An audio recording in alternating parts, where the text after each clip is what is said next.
Hey, it's time to make the credit bureaus throw in the towel. It's time, right? So what we're going to be talking about is what we're doing from rounds 4 through 12. Hopefully you got some deletions. Congratulations if you did. Continue putting in the work. Hopefully you also create a new relationship with the bank. You're building credibility with the new bank, putting deposits, taking care of that. Also paying down debt. Hopefully you're putting money away into your savings account, sleep well night account, of course, and for your future self. Hope you create an appointment. And congratulations on all that and doing that. That's like very important to building a 700 plus credit score, right? Credit is credibility, and what we're doing is managing our money way better.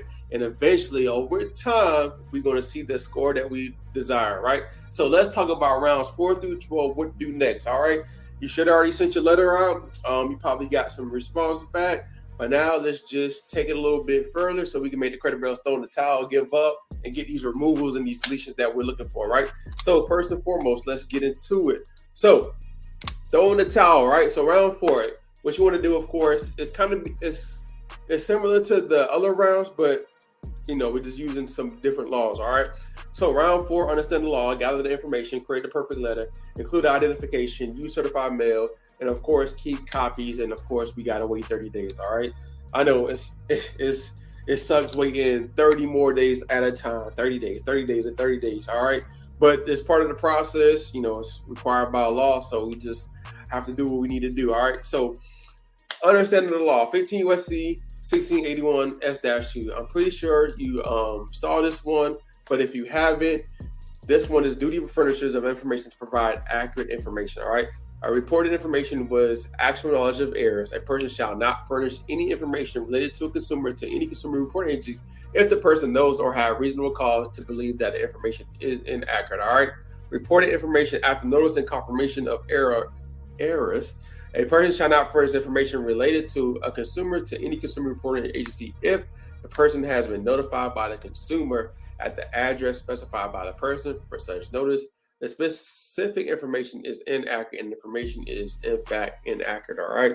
So as you can see, when you look at your credit report, you've probably seen that, the open date last active, date of last payment, the actual payment history, account number. Some things are not correct on that credit report, right? So we gave them the opportunity to update it. We gave them the opportunity to modify. We gave them the opportunity to do all that, but they still haven't done their job. If they have, congratulations. You don't have to worry about this. But if they haven't, it's just another law that we can use to get things removed, right?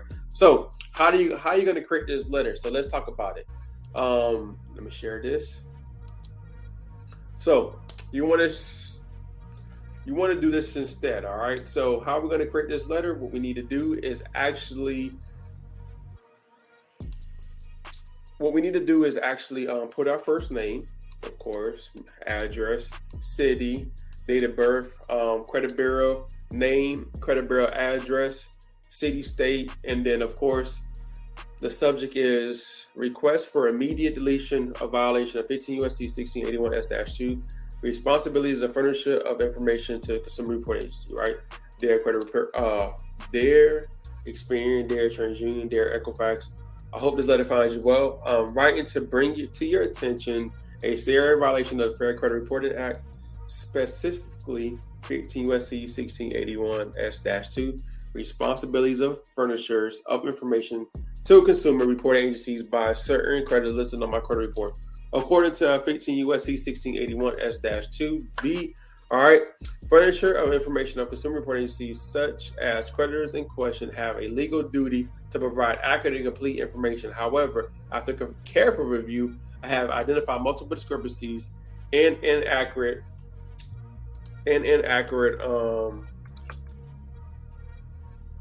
the following accounts are required to be immediately.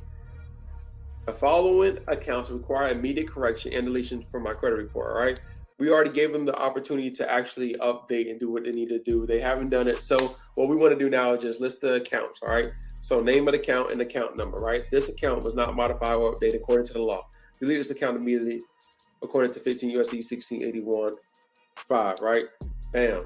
And then just list all the accounts. If you have 5, 10, just list them all.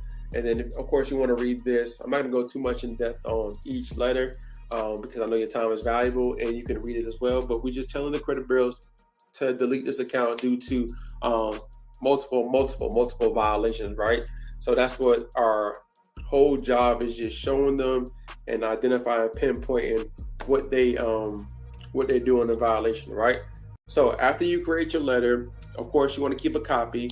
And after you keep a copy, make sure you include two identifications or 3, driver's license, proof of residency, and of course, if you want to include your social security card, that's just, a copy of your social security card, that's good as well. Make sure you use certified mail because it's important. You want to make sure the credit bureaus received it and they took notice. So now we have a 30-day time period, and then of course we have to wait 30 days. All right, is key.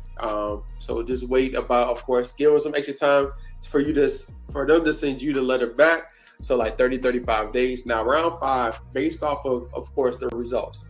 Everything is based off of the results. So if they responded back, if they didn't respond, we got something to say. If they did respond, we know what to say. If they deleted some accounts, we know what to say, right? So this basically is the same thing that I showed you on the knockout method, all right? So we just taking based off how they respond and just respond back to them, right? With the same process. There's nothing different. So the never respond letter, this is how you respond. You should already know, understand the law, gather information, create a perfect letter, include identification, use certified mail, keep copies, and wait 30 days, all right? So we're just using 15 USC 1681 IA1, right? They have 30 days to respond to us. If they don't respond to 30 days, we need to go ahead and create that letter saying, hey, you didn't respond to my letter that I sent you about this. Hey, that's another violation. So that's like 3 or 4 violations already. And then you just send that letter out saying, hey, delete this account immediately due to non-response. And then we got to keep copies, of course. Then we got to include identification, use certified mail, wait 30 days again. I know. And then after you wait 30 days, I'm going to show you how to file a complaint with the CFPB. Now, this is a verification letter if they verify. So you need to understand the law, gather the information, and, step by step. All right. So it's going to use 15 USC 1681 I7. Like basically, how did you verify this account? Hey, or what did you use? Because you're supposed to delete this account based off of, hey, this is already inaccurate. All right. I sent you this. So that's how we create the letter. All right. So you got the information.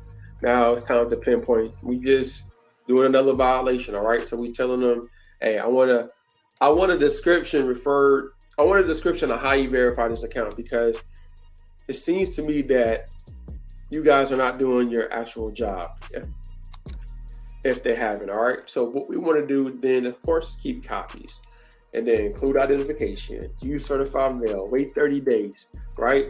And then the deletion letter, if you got some things removed and it didn't remove from the other 2 bureaus, what we need to do is respond back to the other bureaus that didn't delete the account that need to be deleted.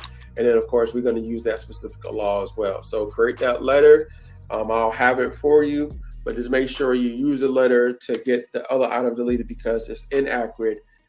If it's inaccurate on one credit report, I'm pretty sure it's inaccurate on the other 2 credit reports.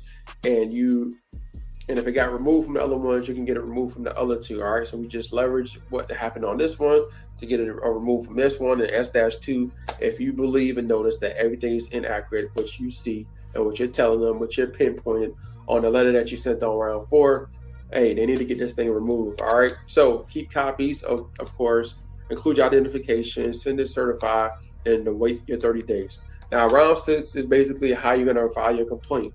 Now, if they don't remove the accounts based off of round 4 and 5, then we go to round 6, file a complaint with the CFPB, and then the BBB and Attorney General. But what we're doing now is leveraging everything. What I mean by that, they never responded, verify account, deleted accounts.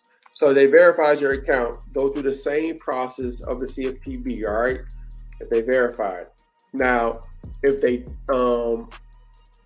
verify, you basically want to talk about what happened from the first time you sent the letter. All right, so round 1, round 2, round 3, round 4, and then round 5, right? So you want to talk about all 5 rounds of what happened.